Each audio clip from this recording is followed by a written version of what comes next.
Hello, ladies and gentlemen. Thank you for joining me here at Apollo Racing Club, and welcome to the 7th round of our Assetto Corsa Competizione series, and it's going to be hosted here at Monza. My name is Matt McAdams. I'm going to be running this stream on my own tonight, so we're going to have a little bit of fun. Let's get chat active. Let's have fun watching this race. We are just finishing up now the end of free practice, but just real quick, I want to take this opportunity to, one, thank Apollo Racing Club for letting me host this race, and also want to shout out Grid Finder. We are an officially sponsored Grid Finder racing league here, so if ever you are looking to get into racing quick, you can go to Grid Finder, look them up on Google, get yourself in. There's a whole bunch of leagues out there, lots of people looking for more racers, ourselves included. But without further ado, we are just waiting on free practice to wrap up here. So we are going to go ahead and get ourselves over into the action. Right now, just spectating Timmy Wilkins finishing up the last of his free practice. And let me get some audio going for y'all. And like magic, we should have some Assetto Corsa going on once we get the cars going. And there we are. Okay. A little mini panic attack, but looks like we're all good. But while we are watching a little bit of nothing going on here, I'll tell you how we run qualifying here at Apollo Racing Club. So we have a pro and an am split. Qualifying is going to lend the first 10 minutes of qualifying out to our amateur class. And then after they have finished the final, or the first 10 minutes of the qualifying session, then the pros will be allowed out on the course. While we watch them get started, let's talk about the standings. Looks like Andrew Warden's been having a good couple of races after Barcelona. That was a hat trick for him, his third first place finish in a little while. He is right now our series leader. Not to be too jaded, but it's looking like he's going to take it unless we get some action from some of our other drivers. Currently, Daniel Wright in second place and Tommy Kogan in third. However, we do have a little bit of an upset in the pro class with Big Bark taking second place at Barcelona last week, so he is going to be looking to compete. And if we jump down the field just a little bit down to our amateurs to watch, we've got Roadside Cookie currently leading out the amateur class, followed by Alan Zoe and Timmy Wilkins, and Don Fox in fourth place there. So let's see who's out on the field. The farthest going to be the number 64 car of Thornton. We'll let the camera cycle around over there, and we're just getting close here. Finishing up the out lap, we're going to have our first hot laps here in just a little bit. Monza, you love it or you hate it. Lots of straight lines and lots of weird chicanes thrown in the middle of all of them. Of course, it really you need to capitalize on carrying as much speed through these corners as you can, because all of them open up into a straight. Want to keep the momentum of these cars going so you don't have to worry too much about accelerating once you get out to that straight. And of course, if anybody's ever played a public lobby in any game that has Monza, we all know that turn one can be a nightmare because it is hard braking into that chicane, and right at the start when everybody's all stacked up, can get a little bit crowded there. But we were talking out in the voice chat over comms during free practice. Sounds like everybody's kind of on the same page as we're just going to take this nice and gentle so that we don't all ruin our race within the first 20 seconds. But we've now got Thornton out on his hot lap, followed by our one of our league admins, actually. In that Grid Finder Works Ferrari right there. Ooh, and we already actually have a yellow flag out there back behind Ascari, and they're going to teleport it back to the pits. But let's go ahead and watch Thornton and Fife start off this lap. Let's go to the wider cameras here, and we're just going to watch. And if free practice pace was anything to base what these races are going to look like, we actually might have a pretty exciting race. Generally, you'll see a couple of folks that are just like blindingly fast and don't catch, nobody can catch them. That's who we call the aliens. But looks like the aliens are actually in pretty close contention here at Monza. All of them putting down, well, mind-bendingly quick times, but nonetheless, they were close together. So hopefully we'll be watching them, and it looks actually like the amateurs are going to be pretty tight here with Thornton leading out the pack, but Fife not being too far behind him as they come up and get ready to take Ascari. There's a weird mid-speed chicane that opens up into a long straight leading down into Parabolica. It is lovingly known in my circle as El Scurry because, boy, it likes to throw cars off the end of it, and you really do have to white-knuckle it, trusting the car to get around that corner at any pace. That is going to be competitive, but it looks like so far in this quali session, everybody's managing to do it pretty well as we go into the final corner, Parabolica. Another weird one, but again, all about confidence and trust in the car. Looks like Thornton's going to run out a little bit wide. I don't know if that's going to count as a valid lap, but we will see here in just a second as he gets ready to cross the start-finish line. And it was. He's going to put in a 151.2 with Jay Kimball. Oh, excuse me. No. Oh, the times keep coming in. So Thornton putting in the third place time of a 151, almost dead. And we've got Jay Fleischman leading out the amateur class with a 150.6 with Joshua Kimball in between the two of them with a 151.2. Let's go ahead and look at right now our current head qualifier here in that rocking that Apollo Racing Club livery of black and gold. Gotta love it. Really does look good on that Audi. But looking at the rest of the field, looks like we did get another amateur time in from Cohen Edward. A 152.5, and another one comes in. Looks like a newcomer to the Apollo Racing Club family here. They're going to be in a provisional license, and they just set a 153.5.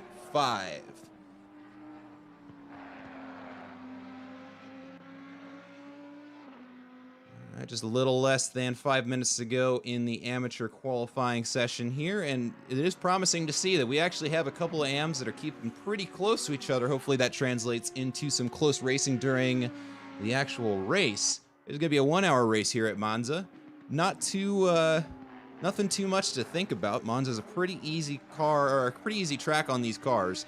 Not a lot of super demanding corners that are going to eat your tires. Brake life's, well, this long of a race, not really a concern. So really it is just about getting out there and being competitive and being consistent more than anything else. All right, we're about to have the second round of quali laps come in. Looking at Thornton, Kimball, and Fleischman. Right now it looks like Thornton's going to be up 3/10 as he comes around Parabolica, manages to keep it in the track limits. He is going to post an improvement and does not improve in position, but does knock down the time just a little bit, putting in a 151.3, improving his time by about 4/10. And we do not see we do see an improvement out of Joshua Kimball, putting in a 150.6, really nipping at the heels of our current amateur leader, Jeff Fleischman, with a 150.4. Does not post an improvement on that lap, but he is going to need to focus on that because Joshua Kimball just a 10th behind him.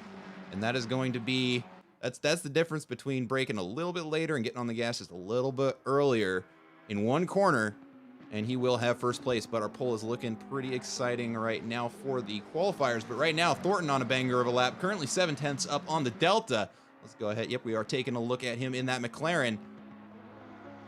Let's see if he's able to hang on to that lead, because it looks like Joshua Kimball is going to run a little bit wide going into the first Lesmo. He's going to put it back into the pits. Might have time to get back out there and put in another quali lap. Ooh, Thornton losing the back end a little bit at the second Lesmo. That is going to hurt his Delta a little bit, but he's able to hang on to it. He's keeping the pace up. Still 6/10 up on his lap time right now. Looks like the rest of the amateurs are either down on their Delta or are returning to the pits. Nope, Joshua Kimball leaving the pits right now. He's going to try and get another lap in. But right now, all eyes are going to be on Thornton. Half a second up on the Delta. Oh, and runs way wide coming out of Escari, and that is going to be that quali lap over. Hopefully he stops the car, is able to get back out on the track in time to set another time, because we know the pace is there now. Could easily secure a second improvement, which would put him in second place right now, as Roadside Cookie comes in and sets the now fastest time in the Lexus there. We're going to lovingly call the Rexus for the rest of the stream, with a 149.5. Now the time to beat for the amateurs. Not much time remaining for them to do so. Now less than 2 minutes for these amateurs to get back out and set a lap. And with the times that we are posting right now, with the fastest being a 149, they do not have very much time to do so. It does look like Thornton is going to remain in the pits for the duration of the amateurs qualifying. Nope, he, as I say that, makes his way out onto the track. He's going to take another shot. He knows he's got the pace there, just has to get it all lined up. Cameras seem to have lost Roadside Cookie. There he is, coming around the bend right now. The Delta's a little wonky for him right now, but I'm sure he's on a good lap. We're going to go ahead and take a look at Jeff Fleischman. Currently is reeling in the Delta right now. Currently 2/10 up on his lap time, and is going to need to hang on to that if he wants to post an improvement. He is going to need to improve by a second or better to take first place in class. Ooh, looks like it was a rough couple of turns through the Lesmos. Is going to lose the Delta there, but there are still a couple of places on the track he could scavenge that back and maybe post an improvement in the amateur class. We're going to take a look over at Timmy Wilkins, currently 2/10 up on his lap, but it does not look like he is quite as close to the start-finish line as Roadside Cookie, who is always on a cold lap. That's why the Delta is silly, but he is going to have time to get another one in. In 40 seconds, we are going to allow the pros out onto the track, and it'll be their turn to get their laps in. Once the 10-minute mark has been reached, all amateurs either need to finish their hot lap or return to the pits, or they'll be handed out a penalty. So they are really up against the clock on this one right now. Roadside Cookie currently 3/10 up on the Delta. Jeff Fleischman trying to track him down with a third 3/10 improvement right now, but he's going to have to do much better if he's going to actually displace first place. That was a weird way of putting it. Does not look like it was enough. Does post an improvement of 3/10, placing a 150.2, but it is not enough to take first place from Roadside Cookie, who is currently 4/10 up on the Delta, so we're going to continue to watch him as he finishes up that final lap. We should see, yep, the pros are going to start making their way out onto the track. Looks like all of them are going to do it all at once. And that means the AMs need to finish their lap and then either teleport back to the pits or roll it back into the pit lane as the pros make their way back out onto the track. But I do want to keep an eye on Roadside Cookie, as he is currently 6/10 up on his previous Delta, and that is going to be a competitive lap time even for the pros to try and keep up with. And you know, we love to see those amateurs up in the pro ranks. Ooh, but Jeff Fleischman apparently just nailed a corner, leaving, where is that on the track? Leaving Ascari with a 8/10 lead, which will be enough. Or excuse me, that was the second chicane now coming through the second Lesmo. If he is able to hang on to that lap time, he will absolutely be able to take over that first place finish from Roadside Cookie. But actually, as I say that, Roadside Cookie half a second up on his Delta, which will put him at 149, even 6/10, 7/10 up. He is continuing to improve the pace as he comes around Parabolica, runs it just a little bit wide, but inside the track limits. He's now going to come down the final straight to the start finish line. A half second up on the Delta. Is he going to hang on to it? He is. He is going to place a 149.05 as the fastest amateur during the qualifying session, but he's not out of the weeds yet because he has Jeff Fleischman, who's coming down the final straight into Parabolica, and he is going to need to post a better improvement than he is right now, currently 6/10 up on the Delta, and he is going to need to improve by 1.2 seconds if he is going to hang on or take first place from Roadside Cookie in the AM class. Now 7/10 up on Parabolica, 8/10. Can he get the last 3/10? I don't think he's going to, but he is going to post up a significant improvement of a 149.374 to finish off our amateur qualifying session. Now looking around the board right now, the first of our pros is finishing their cold lap out. It is going to be Alexis Moisen. As he crosses start-finish line with 8 minutes left in qualifying, he is going to be our first pro to set a hot lap with our current series leader, Andrew Warden, closely in tow.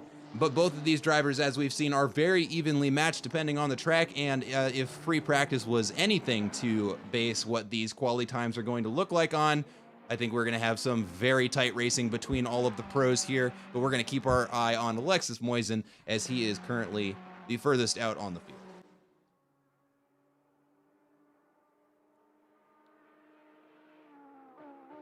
And really right now we just kind of hold our breath and we watch these cars go around the track and we see just how well they are able to handle it, because we don't really have any Deltas to work on right now. So we're just going to kind of cycle around. This is Alexis Moisen. We got Andrew Warden. And man, he is making that Honda work. He has been all series. We'll see how he does here at Monza. His practice times were pretty impressive, which is certainly no surprise to me or anybody else who's familiar with some of the names out here at Apollo Racing Club. The man is an alien. There is no disputing that. But he is tracking down Alexis Moisen right now. He's got that Ferrari in his sights. And I gotta say, yellow is a good color on a Ferrari. I used to be one of those guys who was a diehard. If you buy Ferrari, there's a color, there's a shade of red with Ferrari in the name for a reason. But after playing this game and seeing some of the liveries these guys come up with, yellow is a good color on a Ferrari. All right. Just about to finish up the first of the pro laps from Alexis Moisen as he comes around Parabolica, keeps it nice and clean and in the limits. He's going to get a good run down the straight, going down into the first chicane. Let's see what that lap time looks like. We'll find out here in just a second. Crosses the start-finish line, puts up a 147.9. We'll see Wardens here in just a second. Was 9/100ths of a second off of Alexis Moisen. And now the competition begins between these two drivers. Daniel Wright coming in, putting in a 148.675. Just a little bit off of the pace. And like we were saying, we've got some amateurs who put up some pretty competitive times. Tommy Cogan coming in 6th place, with a 143.5. And Dave Hassar just behind him with a 149.7, putting 2 of our amateurs up in the top 5, boxing out some of the pros. Got to feel good about that, but we're still watching Alexis Moisen right now. Looks like both him and Andrew Warden are up on the Delta. Warden a little bit more so, but Daniel Wright also tracking them down. Ooh, looks like Warden is going to go a little bit wide in the chicane. We weren't watching him, but I saw it over on the track there. So he's going to have to try and get out again if he's going to want to keep up with Alexis Moisen. Daniel Wright not far behind in the McLaren. Currently a half second down on his previous lap. He's going to have to clean that up if he wants to get out there. But Tommy Cogan right now is just a little bit behind Daniel Wright in that other Honda. Currently 8/10 up on the Delta, which would be enough of an improvement to put him into 4th place. So we'll see if he's able to hang on to that. It looks like the rest of the field is either slower or on an out lap right now. Actually, as I say that, Craig Bray, a little bit farther back in another one of the Hondas, currently 3/10 of a second up on the Delta, but we're going to keep our eyes on Tommy Cogan, who is on a banger of a lap, coming down the final straight, getting ready to take Parabolica, is 9/10 up on his previous qualifying lap. Let's see how he does here if we come around the final corner of Parabolica, and he is going to get, looks like a very good run out onto that first straight. And we'll see how the lap time looks. Looks like he lost just a 10th going through Parabolica, but that is still going to be a significant improvement. As he crosses the start-finish line, he is going to move himself up into 4th place, posting a 148.762. And Craig Bray is not too far behind. Looks like he is just coming down. Left the second Lesmo's coming down into Ascari. He is 3/10 up on the Delta. Got a little bit to go until he goes through, but we're going to watch him come through. Ascari here keeps it nice and clean. Definitely a confidence quarter, this one, as I was saying earlier. I call it El Scurry because, man, if you hit it just barely wrong, you got to white knuckle that whole thing, and it really does turn into a bravery corner. But he is coming down the final straight, going to enter Parabolica here shortly. Hard under the brakes as we see that nose dip, and he is going to nurse that car around Parabolica, hanging on to the momentum. It does look like he is going a little bit faster coming around this as he picks up a 10th on the Delta. Now a half second up on his previous lap time. He is going to hang on to that. Not going any faster or any slower. Got the half second improvement, and he is going to post an improvement, putting himself up into 6th place with a 149.1. And we do still have an amateur in the top 5, Roadside Cookie, just 1/10 ahead of Craig Bray, who is going to have to make an improvement if he wants to be ahead of all the amateurs in the class. Looking around the field right now, Alexis Moisen getting ready to finish up his out lap. Not a whole lot else going out on the field right now. A lot of people out on out laps, making adjustments to the tuning of the car, getting some fresh rubber on there so they can really get out there and push as hard as they can. And they really do need to get a move on with just 2 minutes and 45 seconds remaining in this qualifying session. Every second counts here, and these pros are driving like they know it really does. Alexis Moisen starts now his hot lap. We've got Daniel Wright coming across the line with a 1/10 improvement of a 148.5. He's going to hang on to that 3rd place finish. Oh, and as I say that, Tommy Cogan crosses the line and beats him out by just over a 1/10 of a second with a 148.417. Now our 3rd place driver, the pressure is going to be on Daniel Wright here to really get out there and push if he wants to finish or start the race on the podium. Gonna flash over to Alexis Moisen right now. Currently our 1st place qualifier. Looks like he's hanging onto that Delta pretty tight. Makes a small improvement coming through the 2nd chicane, entering the 1st Lesmo with a 2/10 improvement on the Delta. Andrew Warden, where on the track is he? He is getting ready to enter Parabolica. We're going to flash over to that, see if he's able to make any major improvements. He is going to need to improve by 2/10 of a second, as he is currently 3/10 up, coming around Parabolica, getting ready to enter the pit straight. 2/10, loses a little bit of it at the exit of Parabolica. Is it going to be enough to move him up into first place? We'll find out momentarily as he crosses the start-finish line, and it is enough. He sets a 147.853, putting Alexis Moisen in second place by 1/10, and he is currently 1/10 up on the lap. He is going to need to improve by more than that if he really wants to secure it with less than, well, just a minute of qualifying. It'll be less than a minute once he crosses the start-finish line. Enters Parabolica, now 2 seconds up, or 0.2 of a second up. We're gonna watch the Delta go back and forth as he makes those micro adjustments coming about around Parabolica.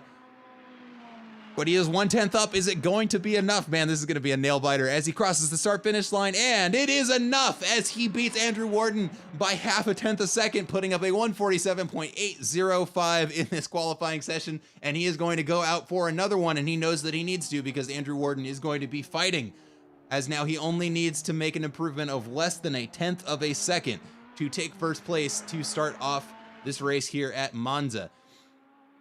As a matter of fact, let's go ahead and take a look at him as he goes a little bit wide around the second Lesmo there, but he's going to get a good run going down through that straight, approaching Ascari. Looking at the rest of the field, I don't see any major improvements on the Delta, so it looks like we are going to probably lock in here with just 10 seconds left of this qualifying session. Anybody who is not on a hot lap is going to need to call it quits right there, so every car that's out there... Ooh, Andrew Warden runs it a little bit wide at the exit of Ascari.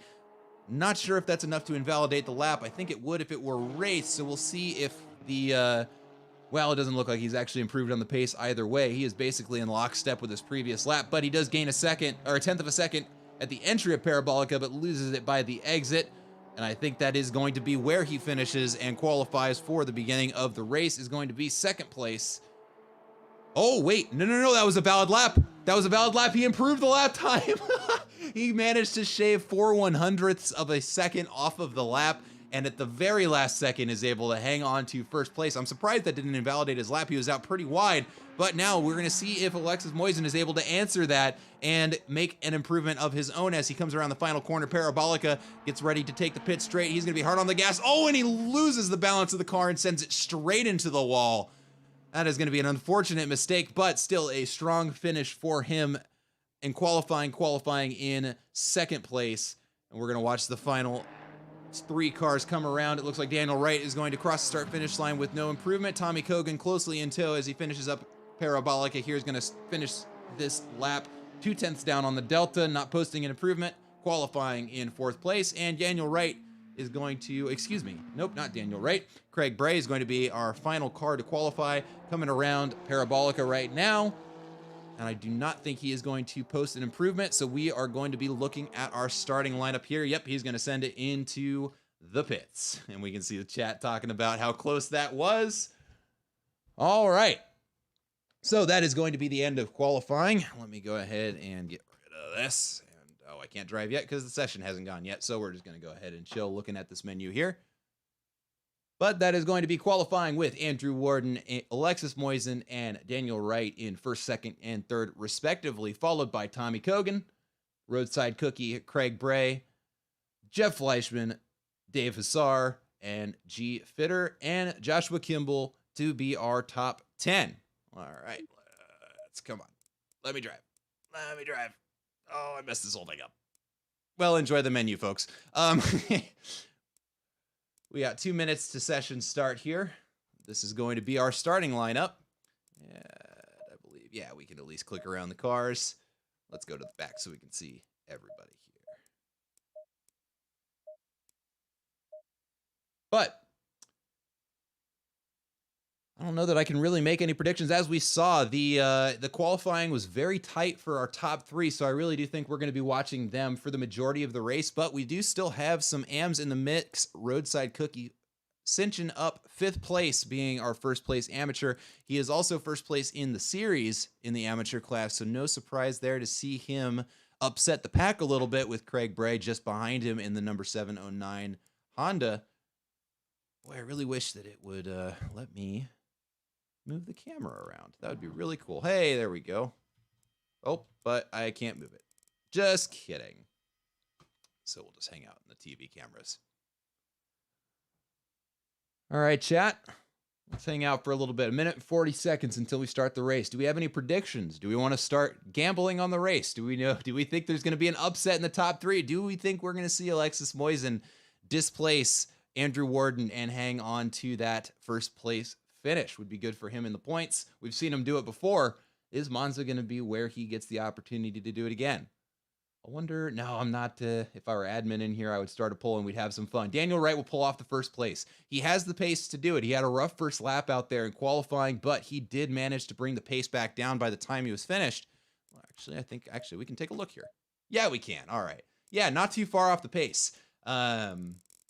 Looks like, yeah, about 0.6, which, in race speed, yeah, that is quite a bit, but this is Monza. There is such a thing as T1 at Monza, although in practice, over comms, everybody was kind of agreeing that we're going to take it we're going to take it nice and easy through turn 1, because that one is notorious for ending races for lots of cars.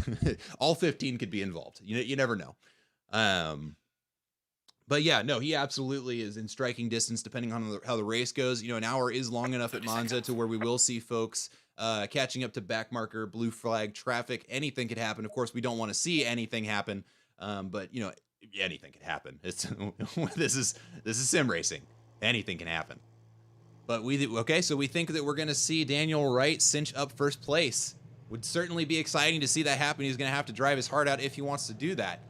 But we have seen him place first place before. We know that he has the chops to do it. We just got to see him execute, and he's going to have to pretty much drive a perfect race. So the bar is high, but it can be met.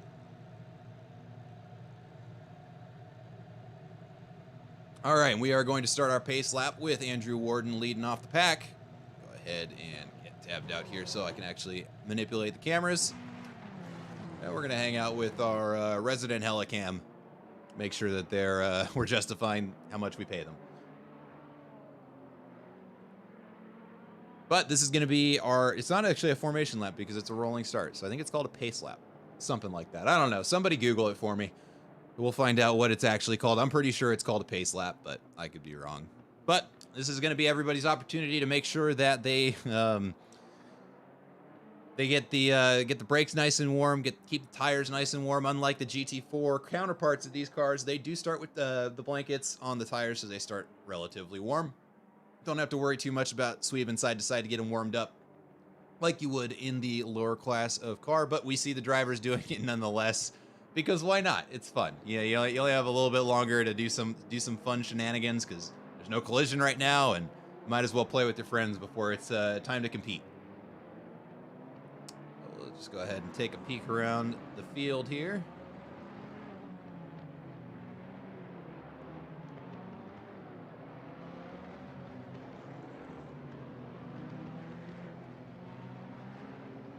You really do have to love the sound of all of those engines getting revved up, getting ready for the race. And we really do have quite a bit of time. Ooh, and it looks like we have a little bit of a mishap. Alan Zoe must have had some mechanical issues out there on the start grid, is going to be starting this race from the pits. And he does not start a lap down like it used to be the case, but he is going to be basically starting around the time that he'll be leaving pit around the time the first cars are entering the first chicane, T1, here at Monza. So he's going to have some fighting to do. Alan Zoe, one of our amateur drivers, if I remember correctly, currently in second place. Yeah, he is our second place amateur driver. So he is going to have some driving to do if he is going to catch up to Roadside Cookie and hang on to that or potentially pass him. So he's got some work to do. An unfortunate way to start the race, but it does happen.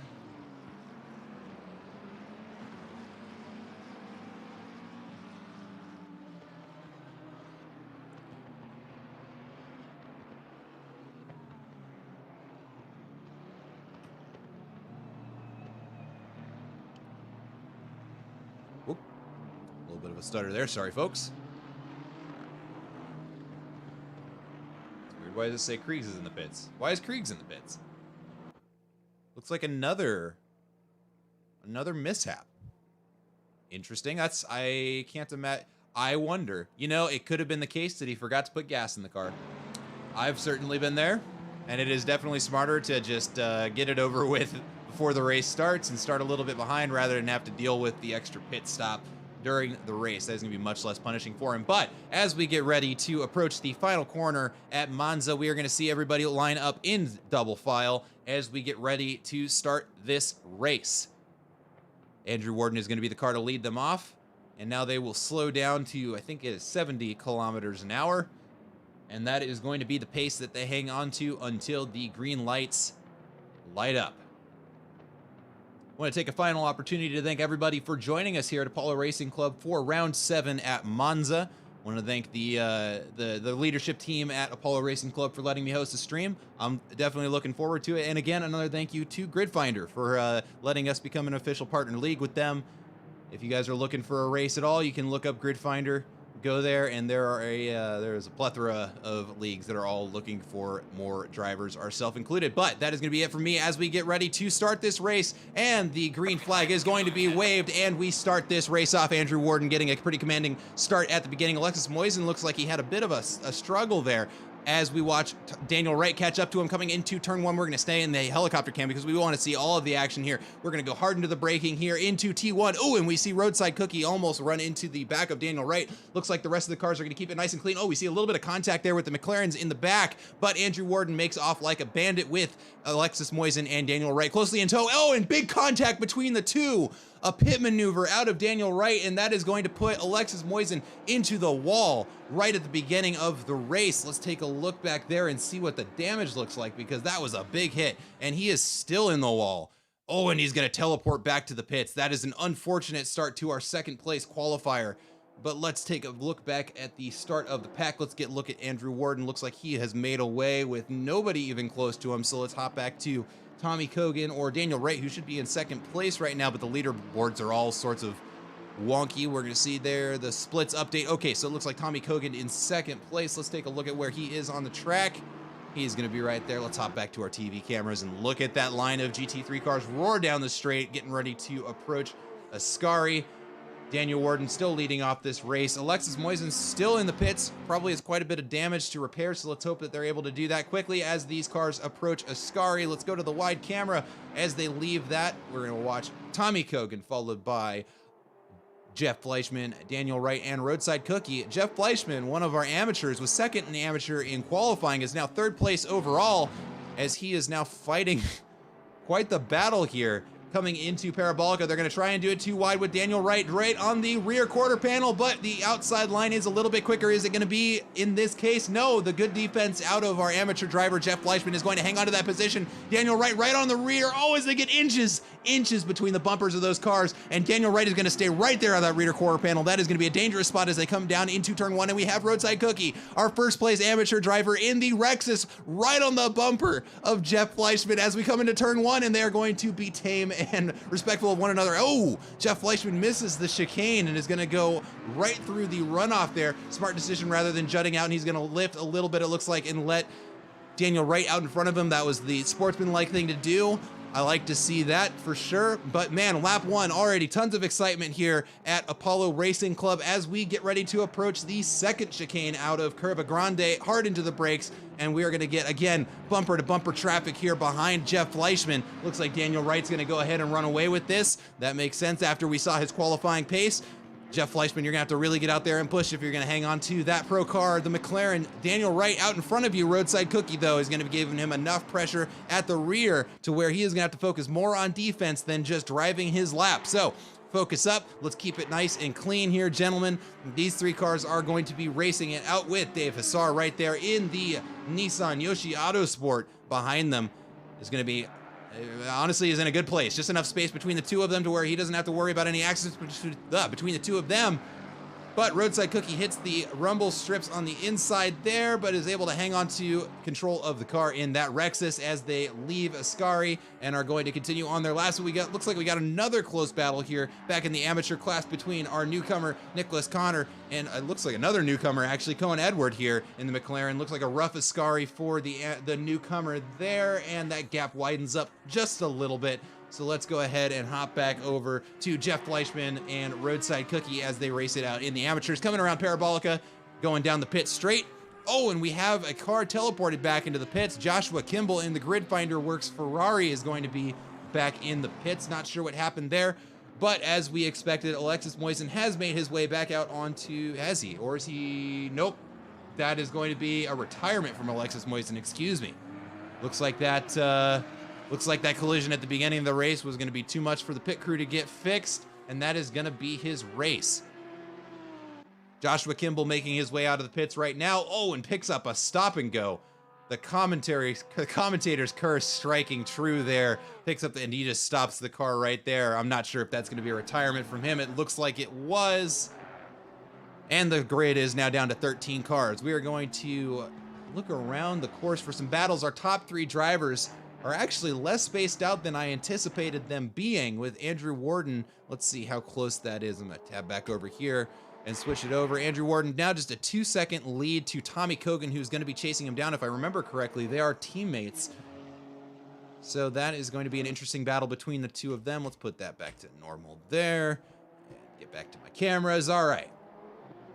Looking at the gap between Jeff Fleischman and Dave Hassar, it looks like it's going to be a close race between these two, just 5/10 between the two, but they are inches from one another as they go through Ascari. Neither one of them can relax for a second. Looks like a bit of a scuff on the side of the car of our amateur there, but Dave Hassar right on his bumper as we watch these two go. Let's get the, let's see, which one is it? Oh, I forget which onboard it is that would show us the rear. There we go, the rear wing of Jeff Fleischman with that car of Dave Hassar right behind him, making that Nissan GTR look very aggressive as he is chasing down our 4th place car, currently the leader of the amateur class, Jeff Fleischman in the Audi out in front. Let's see what this looks like as we come into turn 1.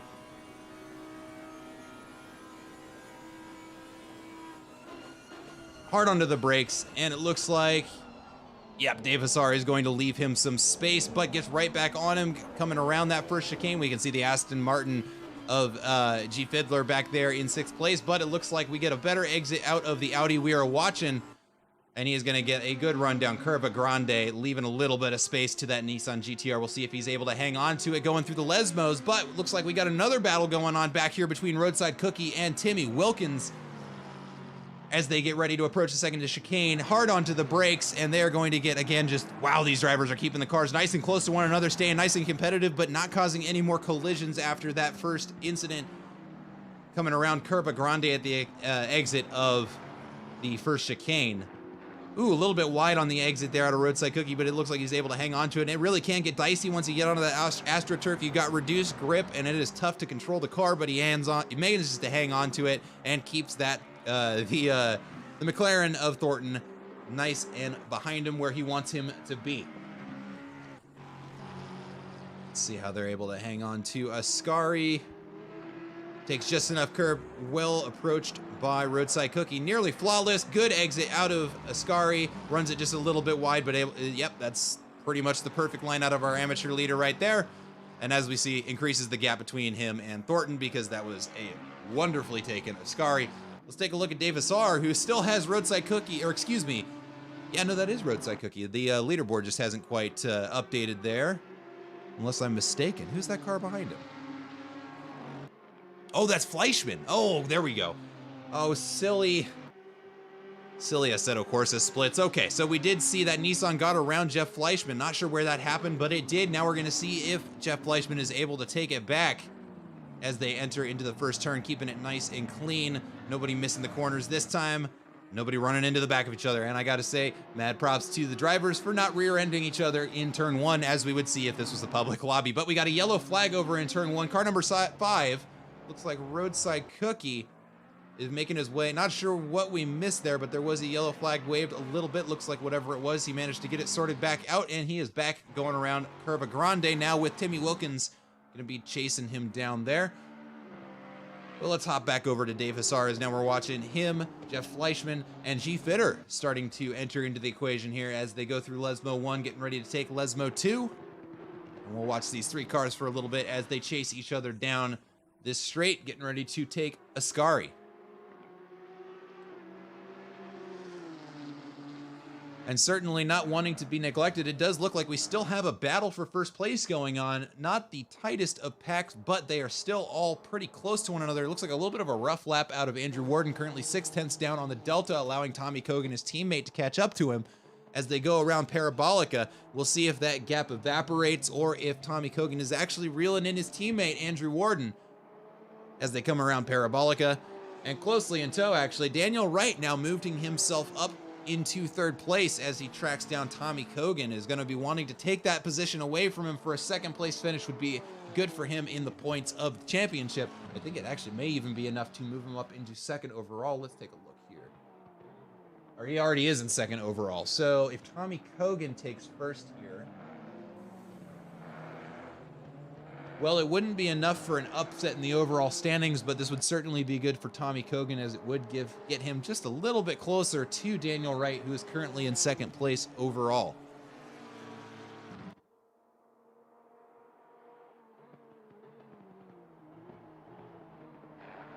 Okay, looking for some battles here. Looks like we actually have a little bit of one forming. Yeah, right, perfect time to look as we come around Curva Grande, the number 25 car of Jess Fleischman, currently our first place amateur driver, and he has a very angry Aston Martin right on his heels as we come into the second chicane. Hard onto the brakes, feeding it right through there, and the Aston Martin's going to give him a little bit of space just to avoid any incidents. They're going to keep that order coming into the first Lesmo, but let's see how they manage to hang onto these cars.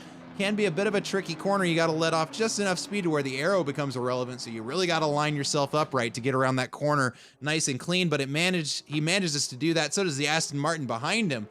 And so now this battle is going to extend down into Ascari, but the gap has widened just a little bit. Not sure if that's a decision from G Fitter, just so he doesn't have to focus too much about not hitting the car in front, or if that is just our amateur driving well. And it does look like that is what's going on. Takes a nice entry into Ascari, and I'm sure it's going to be a good exit as well, but anything can happen at this corner, and he hangs on to it just fine. Takes about a perfect exit there, and he is going to hang on to his 5th place position.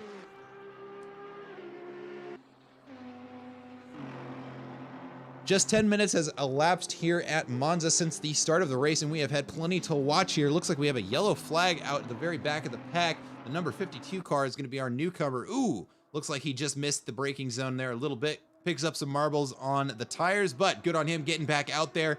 Going to finish up that lap, and he is going to keep it up. Let's hope to not see any more retirements this race. Let's keep the race going. Let's keep some cars out on track, but we are going to come back over to Jeff Fleischman here in the SimLab ARC Audi as they come through turn 1. They are still going to hang on to that order of 5 and 6. G Fitter is going to have to push a little bit harder if he wants to take that position away from Jeff Fleischman, who I'm sure is going to be keen to defend it, as I think this would be his best finish in the overall standings. Let's take a look here, actually. Jeff Fleischman, our amateur driver. Yeah, if he's able to hang on to it, this would be far and away his best finish. So he is going to be fighting tooth and nail to hang on to that 5th place, and we are going to be encouraging him to do so. 48 minutes left in the race. Still anything could happen here at Monza. As boring of a track as it may look, it is a difficult track to race when you are talking about people who all have relatively similar paces to one another, so they really got to be on top of their game. Looking around the field, it looks like this is going to be the closest battle here. The battle for 5th is raging on, as we've got G Fitter trying to track down Jeff Fleischman, our amateur car, but honestly, the driving of Jeff Fleischman right now is just a little too much for G Fitter to catch up to, and the Aston Martin behind, as that gap gets larger and larger.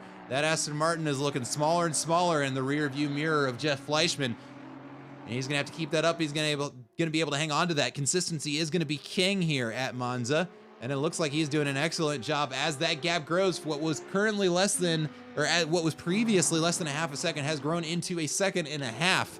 Some outstanding driving from our amateur here. And it looks like he's going to keep that up coming around Parabolica. That gap is growing to the car behind, not shrinking. And is going to keep it nice and clean, making his run down the straight. But we're going to look at this fight for second place between Tommy Cogan and Daniel Wright, as that is also getting closer. What was previously a 2-second gap has evaporated down to less than that, hovering around a second and a half as we watch the splits evolve. But let's take a look here at that. Yeah, as they come around Curva Grande there, a little bit larger of a gap once we're actually looking at it physically. But it actually just looks like Daniel Wright had a rough couple of corners, because that gap has grown a little bit now, up to 2 seconds. May not necessarily be as close as we were expecting it to, but let's take a look around the field here, see if we got anything else going on.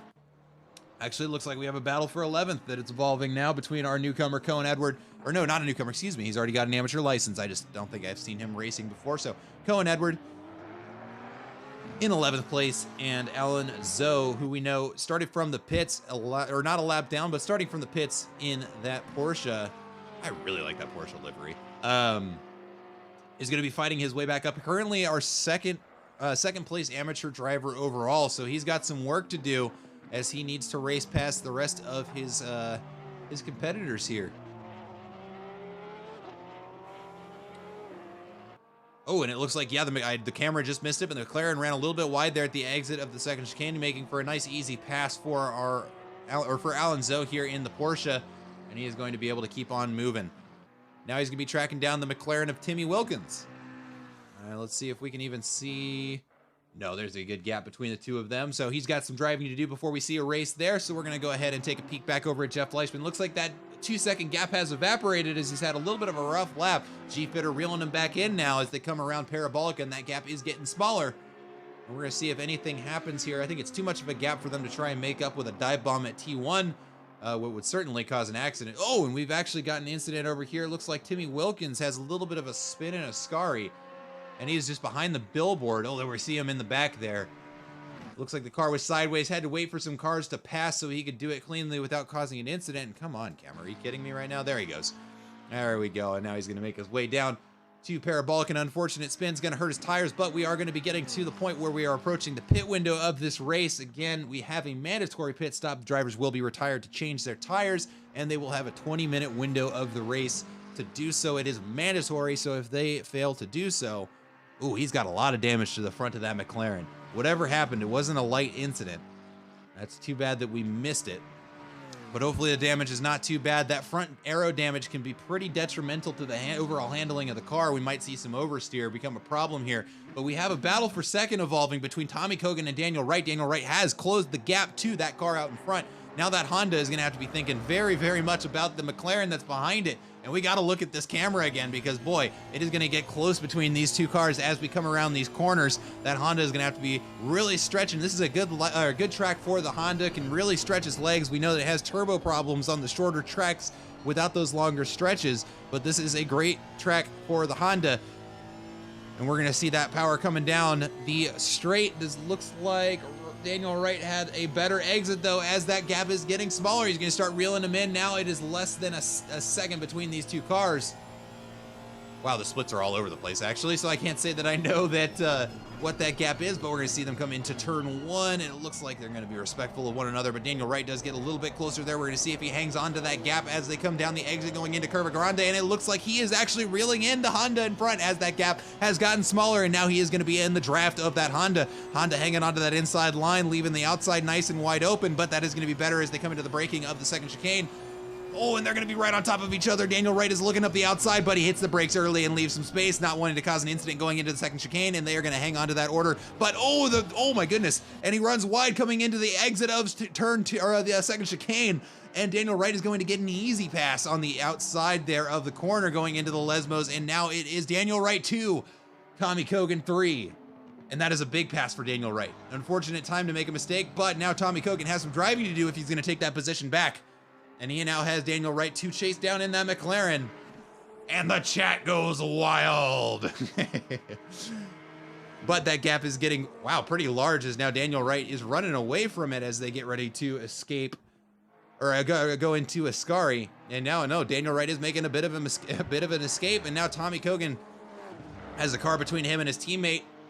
And he has some driving to do before he tracks down Andrew Warden. But now the question is, does Daniel Wright have the pace to track down Andrew Warden? I can't get my name straight. There's too much going on. Yeah, he is really pulling away from Tommy Kogan. And now he's got to track down Andrew Warden. So we'll be keeping an eye on the gap between those two cars, because that could be the difference between a first place finish for Andrew Warden or the predicted first place finish for Daniel Wright.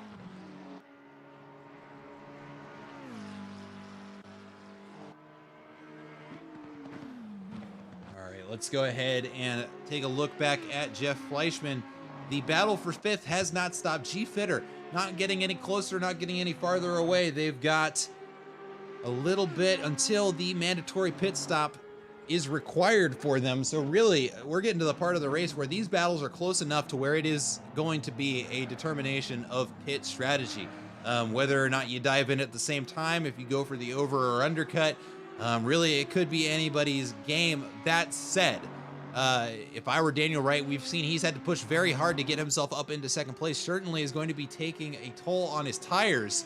I'm wondering if an undercut is going to be the good strategy here. We're going to take a look over at Andrew Warden as he gets ready to pass. Oh, a very beat up number 52 car of, is that Nicholas Connor? That is Nicholas Connor. That car has seen better days. Lucky for him, the pit stop is going to be coming up soon, so he's going to have an opportunity to get in there and fix that damage rather than have to live with it.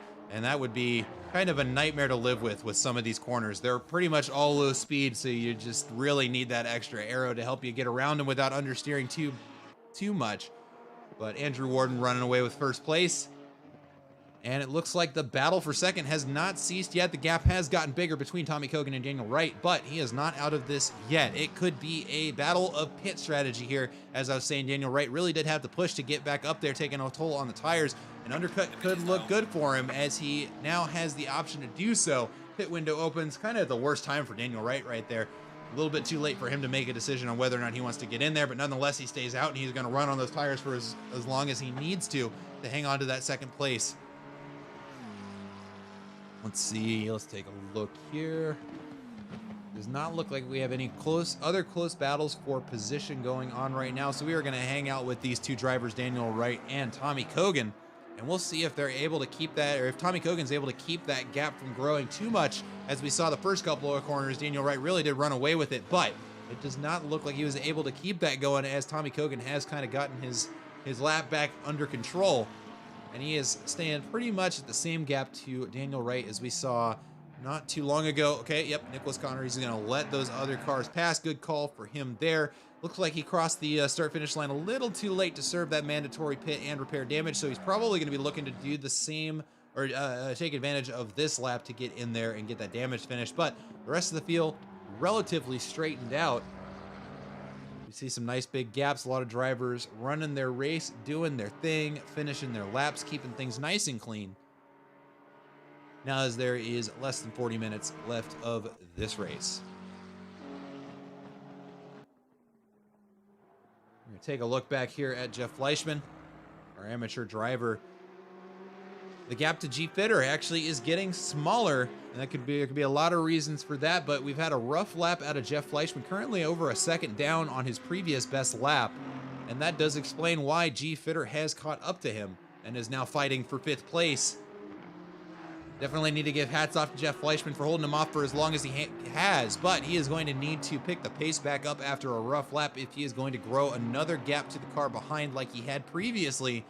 G Fitter is going to capitalize on that with a great lap out of him and is going to whittle away what was over a 3-second gap down to just a 1.5 seconds and shrinking as they come around Parabolica and get ready to start another lap. We're going to see either car dive into the pits. It does not look like it. Both of them are going to stay back out on the track and continue the race down into turn 1.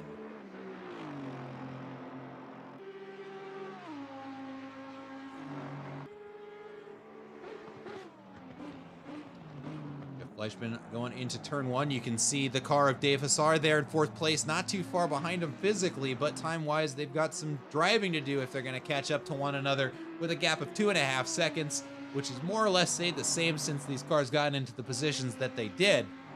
So it is going to be interesting to see if they're able to either, pit strategy their way into a position change, or if they are able to just start driving and make that gap a little bit smaller. But speaking of gaps that are getting a little bit smaller, Daniel Wright runs a little bit wide at the exit of Lesmo 2, and that does allow Tommy Kogan to reel him in by about 0.4 seconds. Not a whole lot, but enough to where we could see something happen, and that does put him in pit strategy overtake range. Ooh, a little bit of curb there out of the McLaren of Daniel Wright going into the entry of Ascari, and you can see that Honda not far behind, really wanting to take that position away from him.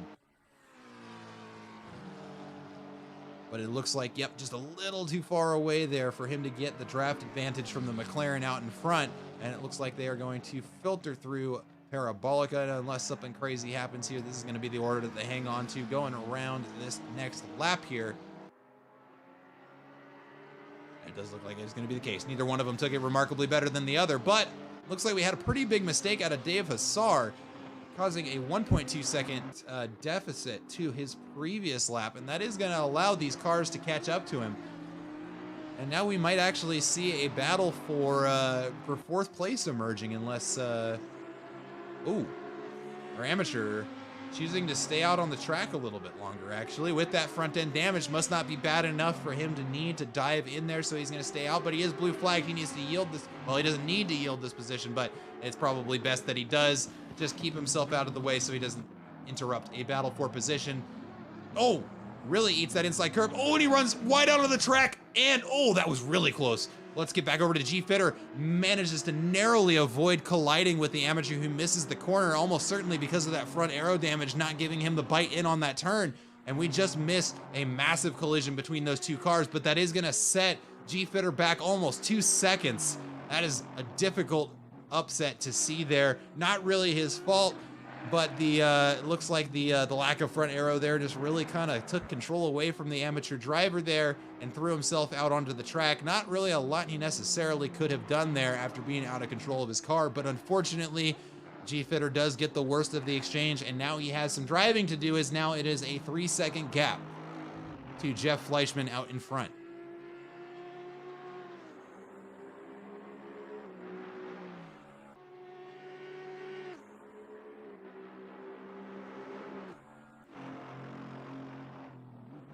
Yeah, Gemini, that is hard to watch. There's not really I would call that a racing incident, but I'm also not a steward, so I don't know.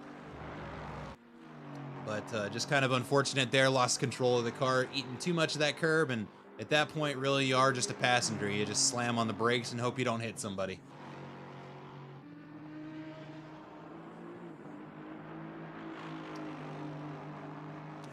While I take a quick water break.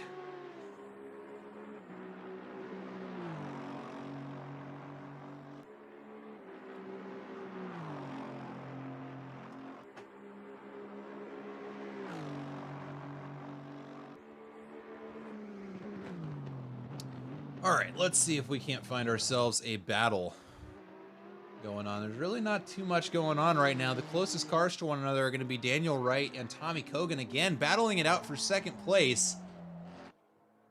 But these cars have remarkably similar pace. What we thought was, an easy, just pulling away from the pack for Daniel Wright has turned into Tommy Kogan stepping up his game and is chasing down Daniel Wright. Not really willing to give up or cede that second place finish to Daniel Wright.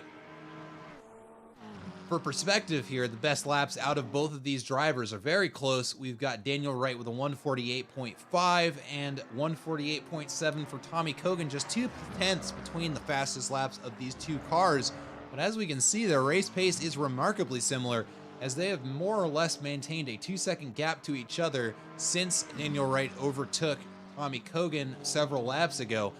So it really does look like these drivers are more evenly matched than we originally thought. As they come around Parabolica, it looks like Daniel Wright is going to stay out for another lap. Is Tommy Kogan going to dive in? As we can see, 12 minutes left in the pit window. Not a single car has decided to dive in, with the exception of Timmy Wilkins. Everybody out is still out on their tires, out with whatever damage they've accumulated throughout this race. And honestly, the paces haven't dropped off enough to where I would feel like I would need to dive into the pits if I were driving in this race, so it kind of makes sense. We're approaching the halfway mark here, and really still anything can happen. We've seen some upsets in the top 5. We've got Jeff Fleischman still hanging on to it after an unfortunate run-in with a blue flag car for G-Fitter, kind of loosening up the tension that was on Jeff Fleischman to push as hard as he could. And actually, we are going to see our first of our cars dive into the pits. Roadside Cookie in 7th place is going to go for the undercut on the whole field at this point, and is going to try and get that taken care of. We got a yellow flag out in the Lesmos. Oh my goodness. And we've got Timmy Wilkins in a wall, and Timmy Wilkins is no longer in the race. I can't say that I blame him. We didn't see what happened. Probably lost the back end coming around the first Lesmo, as we are going to see Dave Hassar take. as he goes right through here. If you get on the gas just a little bit early, you can run wide out into that AstroTurf that's out to our right there, and you can lose the back side. It'll turn into a tank slapper and throw you right into that wall where we saw Timmy Wilkins get his car stuck, and that is going to be his race over. And an unfortunate place to end the race, just at the halfway mark, getting ready to lapse. And we are now down to 12 cars in this race.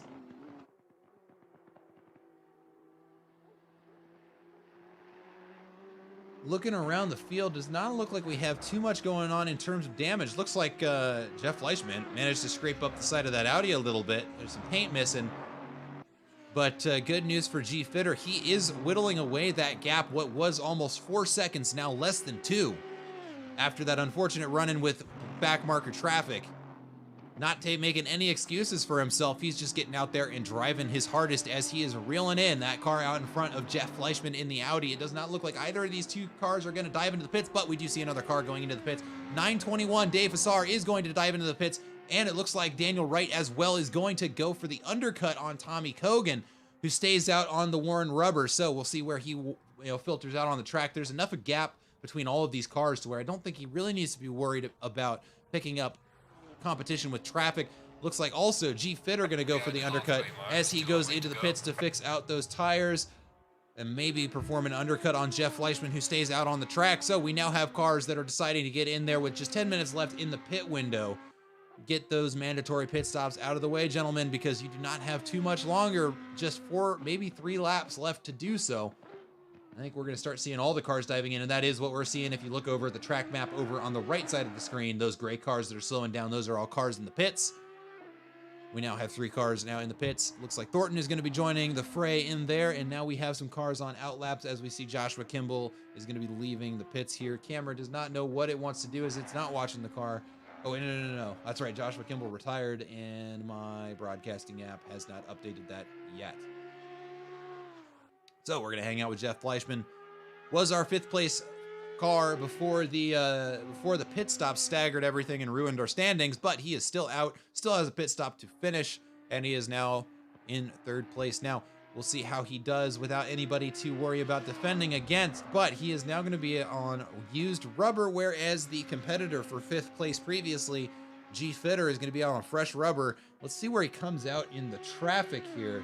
We hop over to his car, and he has got, looks like Andrew Warden out in front of him, so not to knock the pace of G Fitter, but he doesn't have anybody in front of him to worry about, so he's got clean air, and he is going to be making the most of the lighter fuel load and fresh rubber after leaving those pits there, and he is going to be trying to make up as much time as he can without having to think about Jeff Fleischman, who has decided to dive into the pits, and we'll see what the lineup looks like when we get G Fitter around the track. But if we look at track position, we know that these cars have 30 seconds if they don't repair damage to switch out the cars, which, filters out to about a minute and a half. No, it's not a minute and a half. That's spa times, but right around a minute of a pit stop from start to finish. And it looks like we now have Jeff Fleischman is coming. I should go over to that car. Excuse me, folks. G Fitter coming around Ascari. And this is going to be pretty close, actually. So we see we're gonna keep an eye on him. So the number 25 car right now. So if you look over the track map, that is going to be Jeff Fleischman. We want to see that gray dot start rolling. There we go. Okay, just turned into a green flag for him, and it looks like we've got G Fitter coming around Parabolica, and I think it is going to be a successful undercut for him as he gets ready to take the straight. And Jeff Fleischman is still in the pits. He can't let off the pit limiter, and he is going to get passed by the one who, excuse me, I'm forgetting names because the G Fitter, excuse me, because the standings aren't updated, but that is going to be a successful undercut for G Fitter. Oh, wait, hold on. No. No, it's not. No, it's not. The standings, they bamboozled me.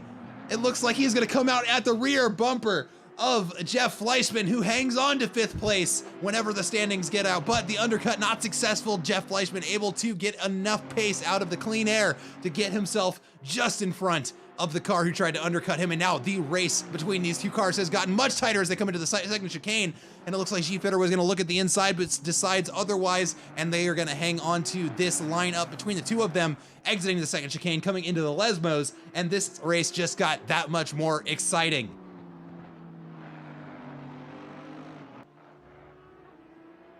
And that is going to be a big sigh of relief for Jeff Fleischman, as that could not have been any closer, as they literally filter out of that pit window right on top of each other in the same order. Unfortunately for G-Fitter, does not get the successful undercut, but boy was it close. And now we have the battle between these two cars raging on as we watch them come to Ascari here.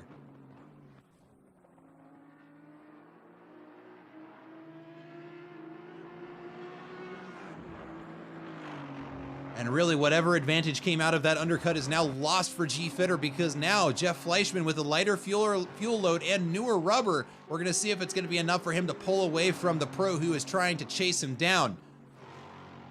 In other news, we actually have a couple of other cars that have not served their pit window or their pit stops. We've got Alan Zoe in the amateur class, and then 1st and 2nd place in the pro class right now, as actually Andrew Warden dives into the pits right now to serve that. Craig Bray is going to have to do so soon. Looks like he just left the second Lesmo, so he's probably going to do it on this lap. If not, he maybe has 1 or 2 more to do it for. But once we get the last of these mandatory pit stops out of the way, we'll actually see what our standings look like here. Because right now they're a little bit staggered until we get all of those mandatory pit stops out of the way, and we can take a look at what these standings are going to look like. But let's see here. We've got the battle for, I think, is going to be 5th place between Jeff Fleischman and G-Fitter, raging on after that crazy close pit exit, with Fleischman getting just the slightly more upper hand of that exchange between the two of them. And it looks like Roadside Cookie is going to be tracking him down, so we might see an exciting battle for these 3 cars here. Sure enough, Craig Bray going to send it into the pits right now, and I'm looking around the car the track to see if we've got any other close battles going on. Can't really tell how many of them are for position yet, as we are waiting on the last of the mandatory pit stops to get filtered through. But 24 minutes remaining here at Monza with Apollo Racing Club, and we have had excitement almost nonstop since the beginning, and it looks like that excitement is not going to stop just because we had some pit stops in the middle, as we saw some of these undercuts getting bumper-to-bumper traffic as a result. But the last car to dive into the pits, Alan Zoe, our 2nd place overall amateur driver, puts himself into the pits, and we'll see where he leaves the pits. I remember he had a rough start, had to end up starting from the pits after some mechanical failure out on the starting grid, but has managed to work his way up to 5th position for at least now. But we're going to see if that is upset, as we've got some cars coming around that are on the same lap as him who are not serving a pit stop. So we're going to see just where these guys end up on the lineup. Kriegs just makes his way out of the pits as Jeff Fleischman gets around him. It looks like, is G-Fitter going to be able to get around him, or is he going to be stuck behind another car leaving the pits? No, he is not. It looks like Roadside Cookie is going to be the one who ends up behind him. Nope, no. Kriegs gave it to Cookie, so that is going to be our lineup for these 4 cars,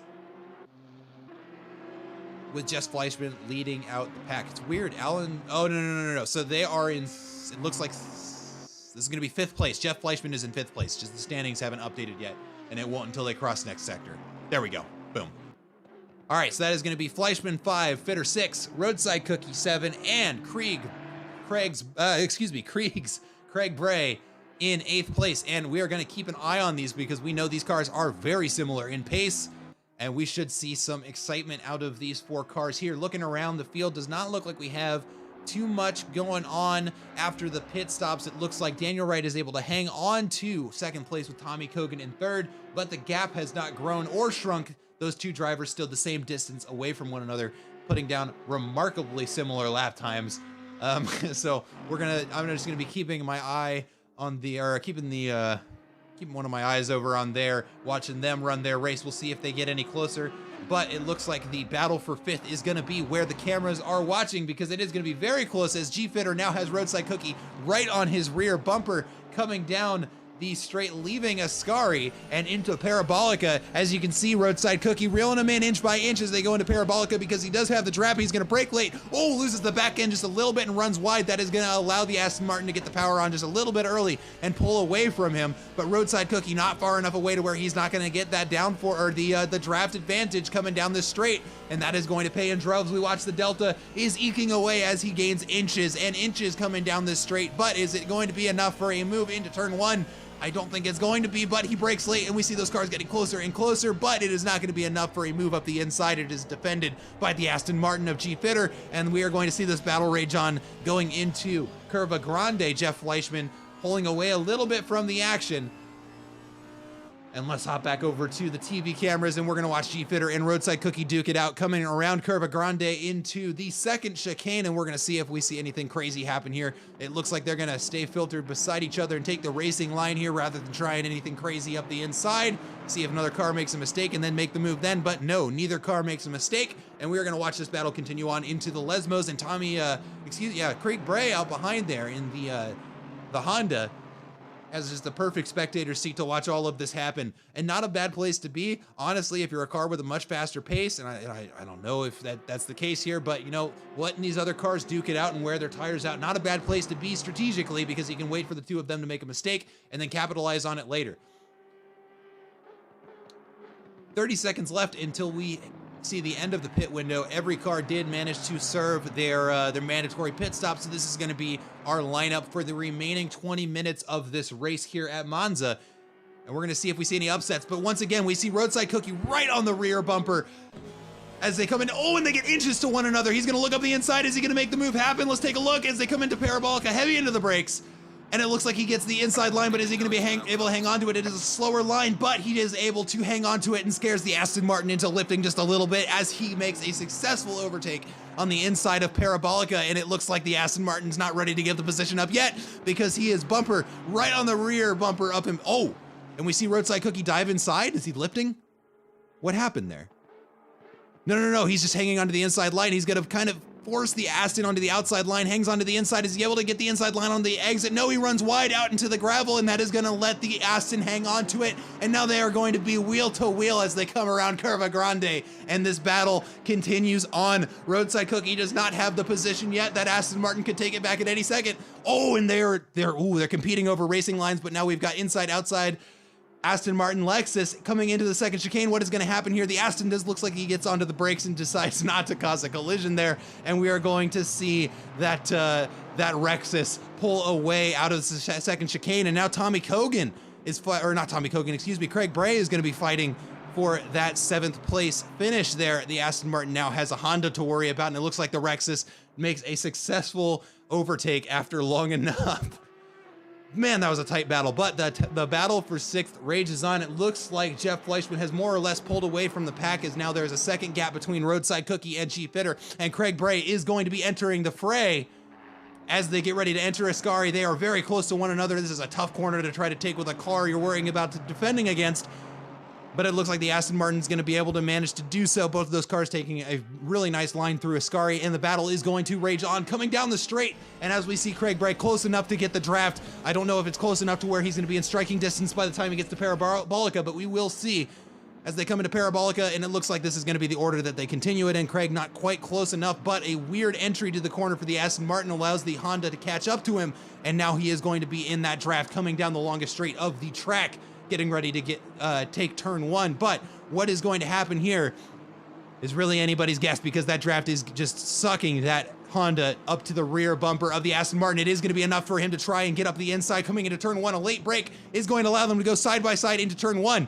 And it looks like that is going to be a pass in turn 1, but the Aston Martin has something to say about it as he gets right back on the bumper. But a successful overtake for the Honda of Craig Bray moves him up into 7th place as they go into Curva Grande.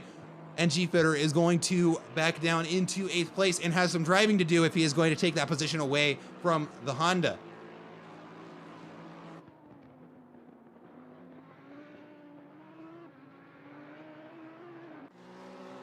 And right now we are going to look over to our podium finishers right now. Daniel Wright and Tommy Cogan. What was a 2-second gap has evaporated to less than a second, and we are going to watch these guys as they come around Parabolica. Currently second and third place, the McLaren and the Honda there of Tommy Cogan. And we're going to see what these two do with just 16 minutes left in the race. Not a lot of time for any more positional changes to happen. Both of these drivers are going to know it, and certainly Tommy Cogan is aware of it, that he has some driving to do if he is going to get that second place finish away from Daniel Wright. Coming into turn one, it looks like Daniel Wright's going to go hard into the brakes. Tommy Cogan brakes a little bit late, but is not enough to really get a meaningful gain on that McLaren as they come out of the exit of the first chicane and are going to go down Curva Grande. It looks like they're going to more or less maintain their gap, but it is a half second instead of a full second. In just the course of a couple of corners, Tommy Cogan really reeling in Daniel Wright. Not sure what's going on there, but Daniel Wright needs to focus up and get that lap time back under control because he has a Honda that is very keen to take that position away from him if he makes even the slightest mistake. Now just 3/10 between these two cars, and it is anybody's game between these two cars. I almost don't want to look away because this is just a mistake away from being an upset between the position, but we are going to look back to the battle for 5th place because now going through turn one, we have Jeff Fleischman that is going to have to be worrying about defending off Roadside Cookie, who is our first place amateur overall. And Jeff Fleischman is certainly aware of that after watching qualifying. These two drivers were very quick, but Roadside Cookie just a little bit faster, if I remember correctly.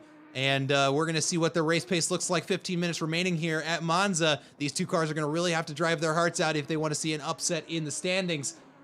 Not a lot of action happening there in the second chicane, but they're going to come through the Lesmos where a lot of time can be gained or lost. Let's see what happens with these two cars. It looks like they're going to more or less stay in that position for a little bit here. Coming around the second Lesmo, we see Audi and Rexus. We're going to see if they hang on to that position for too much longer, but I want to get back over to the battle between Daniel Wright and Tommy Cogan because that is still raging on as they come around Parabolica. Again, almost bumper to bumper. Tommy Cogan is going to be in striking distance as he is getting the draft coming down the straight. Oh, it looks like Daniel Wright trying to break the draft, but Tommy Cogan not having any of it as they come into turn one, hard onto the brakes, and they are going to hang on to that position right now. Oh, Tommy Cogan catches a little bit of the curb and it's going to throw him out wide, but that might be the line to take because he can get on the gas just a little bit earlier. But they are now reeling in blue flag traffic. Nicholas Connor, our newcomer here at Apollo Racing Club, is going to have two very, very competitive cars chasing down that rear bumper of his in the Lamborghini. Looks like he did take the opportunity to repair that damage, so he's going to be driving at his full pace here. But he has two very, very fast cars he's going to have to worry about here and catching them at a very difficult part of the track to let them pass easily. Hopefully he's able to hang on to that lead going through the Lesmos. Oh, and he parks it on the apex, but the two cars behind see it and are able to get around. And they're able to get around safely. All right, good move from the blue flag car there, letting the faster cars racing for position get around. You love to see it. All right, and these two cars race on. The battle is raging on, but we got to go back to Roadside Cookie because just as we look away from him for just half a lap, Jeff Fleischman has been passed. Roadside Cookie got the position, and now they are Roadside Cookie 5, Jeff Fleischman 6. And all it took was us looking away for half a second. Jeff Fleischman has some driving to do, but he is going to be hanging on to that the bumper of that Apollo Racing Club Rexus. We got our Apollo Racing Club representation in these two cars with the black and gold liveries running the ARC logos. And we are going to see what these two cars do as they leave the second Lesmo and run down to Ascari. But the battle between G Fitter and Tommy Cogan has gotten interesting, or excuse me, Craig Bray, as G Fitter did manage to get his way around Kriegs and has now moved himself up into 7th place, displacing Craig Bray in 8th place. This battle just continues to rage on. Every time I think that we see cars settled into their position, we see something like this happen, and all of a sudden, there have been upsets while we were looking away. I'm watching the standings very closely to see if we see anything happen between Daniel Wright and Tommy Cogan. Does not look like that has been the case. They are still on the map, 2 and 3, and the gap is growing. But we can see that G Fitter and Craig Bray are going to be very close coming into Parabolica. Coming around that corner, Craig Bray is going to be looking at the inside. Doesn't quite have the traction to stick it down, but has enough speed to stay just behind that Aston Martin, enough to where he is going to be getting the draft from him, and he is going to be using that to his advantage to close the gap as he comes down the pit straight going into turn 1. We're going to see if it's enough for him to make a move. He's looking up the inside. I don't think it's going to be enough, but what is he going to do? He's going to hang on to that. Yep, he's going to filter in behind the Aston Martin, try not to do anything too crazy and ruin both of their races, and they're going to hang on to that position as they go around the chicane. We got a yellow flag out in front of them after the second chicane. Looks like a car got a little bit loose there. And hopefully no incidents there as we watch a car pass, no problem. Okay. And he's working his way back out on the track. Okay, we're good there. But as we enter the second chicane, we're going to see something crazy happen here as Jeff Fleischman and Roadside Cookie are basically right on top of each other, but it looks like a rough exit there. And now we are watching, again, G-Fitter and Craig Bray as they are as near as makes no difference, bumper to one another as they go around the first Lesmo. We'll see if he's able to hang on to it coming around to the second Lesmo. And we'll watch this Aston Martin hard on the brakes for both of them, filter it around. And both of them take it very well, a little bit wider for Craig Bray, but that's because he's carrying more momentum, and he is going to use that momentum to, again, get right on the bumper of that Aston Martin coming down into Ascari, and we're going to see if they try anything crazy here. And we're going to hop into our helicam just so we can get a little bit more perspective. The Honda looking up the inside, giving him the peekaboo, and dives back behind the car to filter through, just trying to get inside the head of the car in front, and that is a great strategy.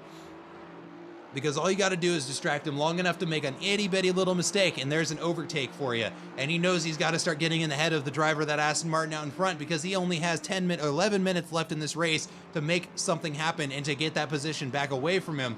Let's take a peek over at our second and third place drivers, Tommy Cogan and Daniel Wright. It looks like these two cars staying in the order that they have been in for the last 40 minutes or so. Neither one of them really giving up any ground to the other. And Tommy Cogan has got to be, getting aggressive here because he does not have a lot of time to try and take that second place finish away from Daniel Wright.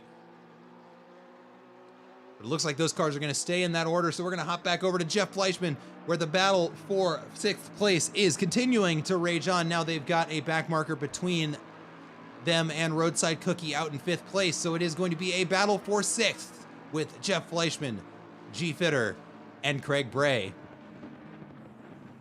10 minutes remaining here at Monza for Apollo Racing Club. It is anybody's race right now, at least with this battle that we're watching, but we're going to watch the battle between Daniel Wright and Tommy Cogan coming around Parabolica because they got very close to one another out of almost nowhere. And we are going to watch them filter coming around Parabolica, and that is going to leave Craig Bray in the draft of getting the teammates mixed up.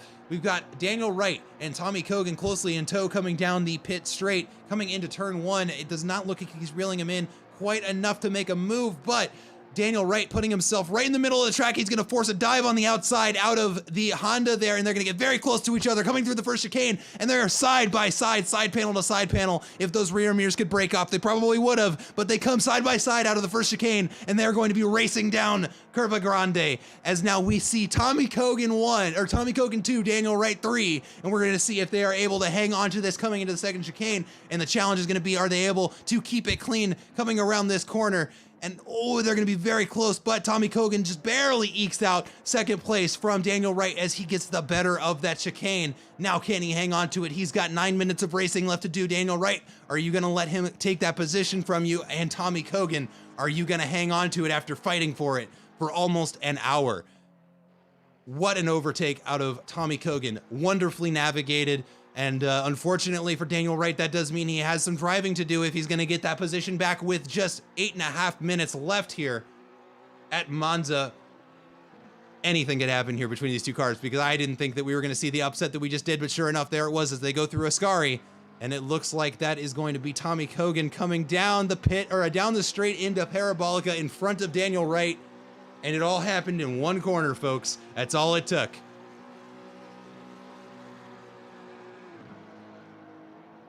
I just want to keep an eye on these two coming through Parabolica just so we can see if anything crazy happens coming through this corner. It really is a crazy corner. Anything can happen. Just a weird line through here can be the difference between a good exit onto the straight, but it looks like both cars navigate it fairly well. So we are going to hop back over to our battle for 6th place, where in just the minute we were looking away, Craig Bray is now out in front of all of it.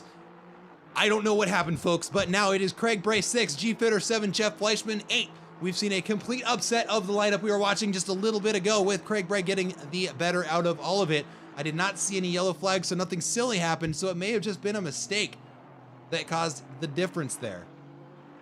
Looking back at Jeff Fleischman, ooh, maybe it was just some unfortunate passing timing with the backmarker traffic here for Jeff Fleischman. Couldn't tell you.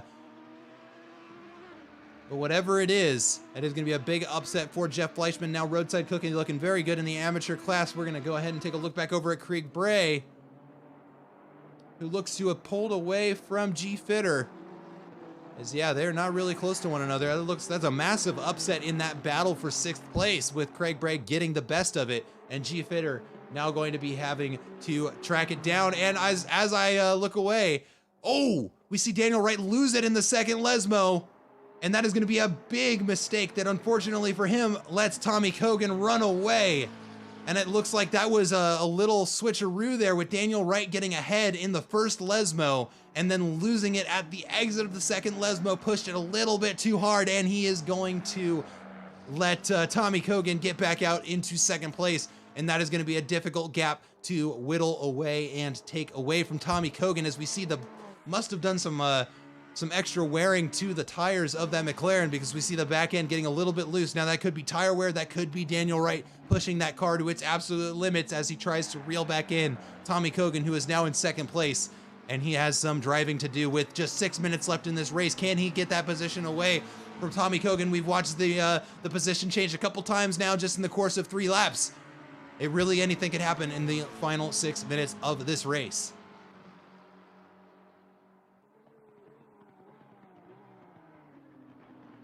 Is that Thornton behind him? Yeah, it's not a position. Okay, so yeah, that's Thornton. That's a blue flag car there, folks, in the number 64 car there. They're on different laps, but it looks like he allowed a nice, easy overtake for both cars, kept it nice and fair, and now we are looking at a 3-second gap to 2nd and 3rd place.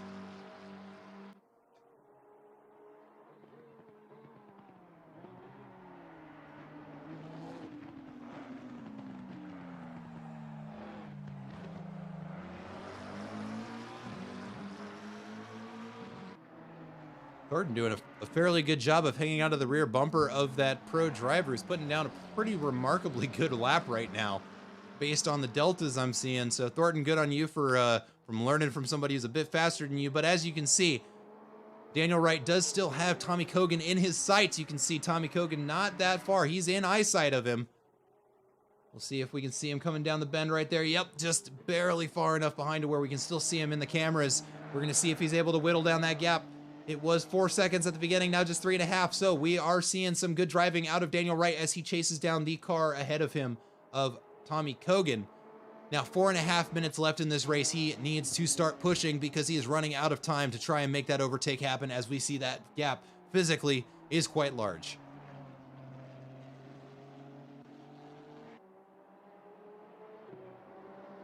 All right, let's take a look at Roadside Cookie and Craig Bray as that battle is evolving into quite the nail-biter between these two cars. We've got the Lexus out in front and the Honda just behind. We've actually got the battle of the mod staff here, folks, at Apollo Racing Club. Both of these guys are in leadership here, so it'll be exciting to see what the two of them do when they are racing one another. As we can see, it is very close between these two cars as they come into Ascari. It is going to be bumper to bumper, but not a great corner to make the overtake, and it looks like the Honda behind knows that that is the case. Just want to keep the car on the black stuff and keep the car moving forward rather than sideways, and now he is going to have the opportunity to use the draft of the car out in front to see if he is able to make a pass happen at Parabolica. Doesn't look like he looks up the inside. We're going to keep this order coming through. Good decision. He's going to have the draft coming down the longest straight in the track, and we might see something happen in turn 1 here, folks, as these two cars very close to one another. Let's hop on the rear view camera. Oh, and we see that Honda shoots up the outside and gets an easy overtake from on the Honda as he just blows past him. What happened there? Must have been one hell of an exit for the Honda there, because that was a commanding pass there, and you could convince me that the Lexus there lifted.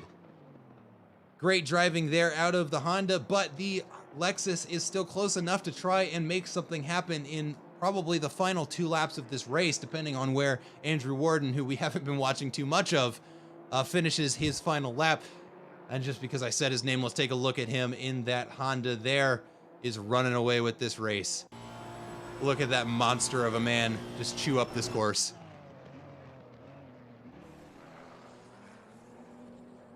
Almost a lap difference between him and second place, and that is not to knock the driving of Tommy Kogan, but that is simply the caliber of driving we're talking about here with Andrew Warden.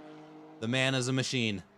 And I will note this because I have personally benefited from it. An excellent man to ask questions about how to drive better, especially technical ones. The man has been nothing but helpful anytime I've interacted. But let's take a look back over at Roadside Cookie and Craig Bray, as Roadside Cookie now has G Fitter on his rear view mirror to be thinking about with just 2 minutes left here at Apollo Racing Club at Monza. Got a little bit loose there, and it is going to allow an overtake from the Aston. And again, the camera angle kind of doesn't do us any favors there to see what just happened, but it looks like a rough exit out of Ascari from the Rexus there allows an easy overtake from G Fitter, and that is now Craig Bray 5, G Fitter 6, and Roadside Cookie in 7th, still leading out the AM class. But maybe not the finish he was hoping for, but the race is not over, folks. Still a minute and 15 seconds remaining. Anything could happen.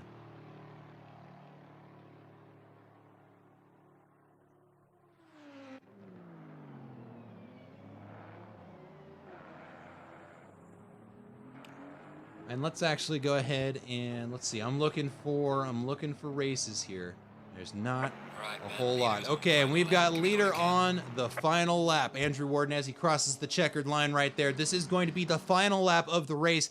Everyone will have heard that on their comms, and they know they have run out of opportunities to finish this race, pushing as hard as they can and maybe get an overtake. As we look at the field, there is good spacing between just about everyone to each other as we click through the cars. Oh, and what is that? We've got a car in the dust there. Who is that? Oh, that's Nicholas Connor. It looks like, does he have a puncture? What's going on there?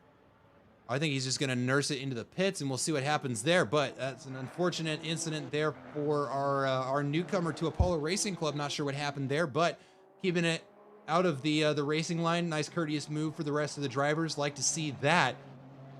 But we are going to see the timer lapse here, and we're going to keep our eyes on Andrew Warden. Looking at the spacing on the board, I don't think we're going to see any more upsets here on the lineup. So we are just going to keep an eye on Andrew Warden as he finishes up his final lap here at Monza.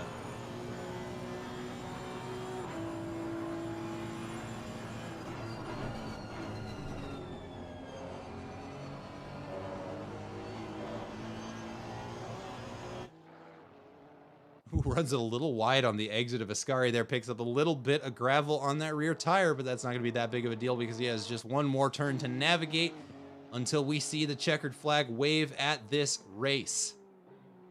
Yellow flag on the field, that is just because of the Lamborghini we saw pull over to the side. We don't need to worry about that, but that is going to be the end of the race for our race leader, Andrew Warden. As the checkered flag waves, he is going to secure first place here at Monza, and a strong first place for him. Congratulations, Andrew Warden. And now we're just going to watch these cars finish up their race over at the start-finish line. Roadside Cookie finishes up his race right there, followed by the number 81 car of Cohen Edward. Now we're going to watch the 188 car come around. Alonso finishes his race there in 9th place. 55, can't get my way over to Tommy Kogan in time, but he's going to finish in 2nd place after fighting Daniel Wright for the entire race. We do see the upset in the final stages of the race, and Tommy Kogan is going to cinch up that position from him, finishing in 2nd. Daniel Wright finishing in 3rd in a hard-fought, long battle. Neither one of those drivers should be ashamed of themselves. That put on a hell of a show for us to watch, and a strong finish out of both of them. Dave Hassar is going to finish up this race as the checkered flag waves for him in 4th place, coming around Parabolica down the final straight here with the fireworks and the colored smoke shining for him, finishing up in 4th place. Craig Bray getting ready to do the same as he is approaching Parabolica.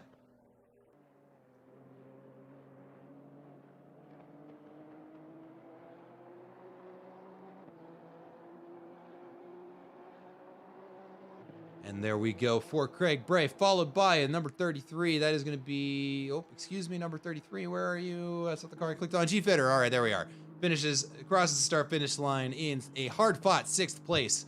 We saw him all over the place. Phenomenal driving from him. Did not give up until the very end, and that paid off for him, moving up several positions from where he started this race. But that is going to do it with the final car, Jeff Fleischman, crossing the start-finish line in 6th place, leading out our AM class, and that is going to be the end of the race here at Apollo Racing Club. I'd like to thank everybody who chose to watch here. The final standings here being Andrew Warden in 1st, Tommy Cogan in 2nd, Daniel Wright in 3rd, Dave Hassar in 4th, Craig Bray in 5th, G Fitter in 6th, Jeff Fleischman 7th, Roadside Cookie in 8th, Alan Zoe in 9th, and Thornton closing out our top 10. Again, thank you everybody so much who chose to join us here at Apollo Racing Club. I'd like to thank you personally, as well as on behalf of Apollo Racing Club. Looks like we had an exciting race here out at Monza, which is what we love to see. And that is going to be it for us. Everybody, thank you so much. If you've not already, go ahead and hit that follow button if you want to see more of this. We've got racing almost every day of the week. I think we've got F1 tomorrow. They've got their own series and very talented drivers and staff over there. But that is going to do it for me. A final thank you for everybody who chose to watch, and hopefully we will see you next week.